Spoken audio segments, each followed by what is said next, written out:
ევროინტეგრაციის შემთხვევაში საქართველოს ტერიტორიაზე მცხოვრები მცირე ეთნოსები დაკარგავენ საკუთარ ენას, კულტურას და იდენტობას, კიდევ ერთი რუსული ტყუილი და მითია, რეალობა კი აბსოლუტურად საპირისპიროა.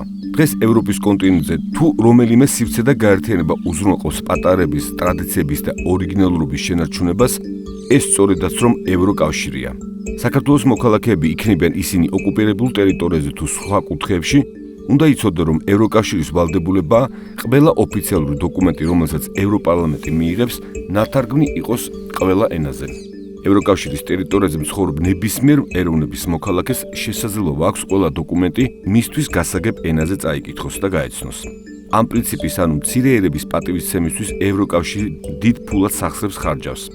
ევროკავშირი დიდი და პატარა ერების ერთობა, მისი ძალა ეთნოსების მრავალფეროვნებასა და თანასწორობაშია.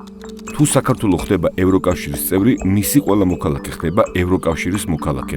შესაბამისად, ყველა მოქალაქე მიუხედავად ეთნიკური კუთვნილებისა დაცულია არა მხოლოდ ევროკავშირის საკანონმდებლო დონეზეც.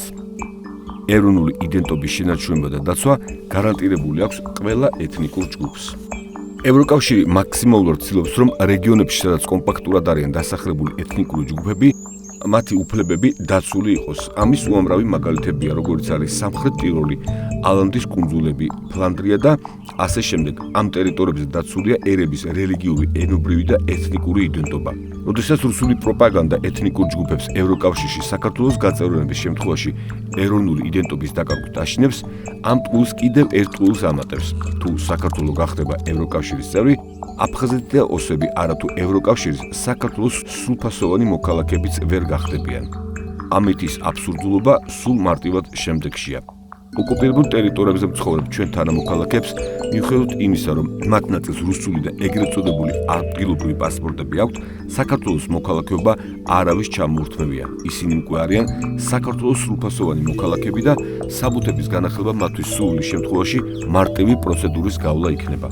როცა საქართველო გახდება ევროკავშირის წევრი სახელმწიფო, მათზეც გავრცელდება ნებისმიერი ფორმის ის უპირატესობა, რაც გააჩნია ევროკავშირის მოქალაქეს.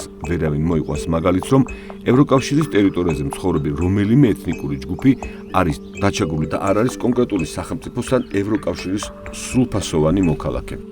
როგორც წესი, რუსული პროპაგანდა ეთნიკური უმცირესობების უფლებებს უკავშირებს მათ ეკონომიკურ მდგომარეობასა და ვითარებას ხატავს ისე, რომ თუ მაგალითად ჩვენ შემთხვევაში ოკუპირებულ ტერიტორიაზე მცხოვრები ერები, საქართველოს მოქალაქეები ეკონომიკურად არ იქნებიან რუსულ ბაზარზე დამოკიდებულები, ეს მათი ეროვნული იდენტობის მოშლა იქნება. თუმცა ფაქტია, რომ ოკუპაციის პირობებში მათ ეკონომიკა საერთოდ არ აქვთ. ახლა განსაკუთრებით რთული ვითარება აქვს ცხინვალის რეგიონს.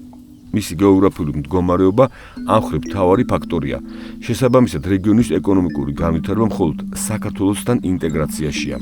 რაც შეეხება აფხაზეთს, აფხაზეთის ეკონომიკის უმთავრესი სექტორი ტურიზმია, თუმცა ფაქტია, რომ ძირითადად ტურიზმიდან შემოსავლით ოკუპანტი ქვეყანა და მასთან დაახლოებული ადგილობრივი კლანები სარგებლობენ. ოკუპაციის პირობებში აფხაზეთის ბიუჯეტი როგორც ასეთი არ არსებობს. თუ აფხაზეთი ისევე როგორც ცხინვალის რეგიონი გახდება საქართველოს ევროკავშირთან დაახლოების პროცესის თანამონაწილე, ვითარება კარდინალურად შეიცვლება ადგილობრივებისთვის. საქართველოს ევროპული გზის თანამონაწილე და თანამოაზრე აფხაზეთი და ცხინვალის რეგიონი ექსპერტების გათვლით დაახლოებით 5 წელიწადში პირობითი სტარტის შემდეგ მთლიან საქართველოსთან ერთად განვითარების ახალ ეტაპზე გადავა. დიდი ინვესტიცია ინფრასტრუქტურაში, განათლებაში და ასე შემდეგ.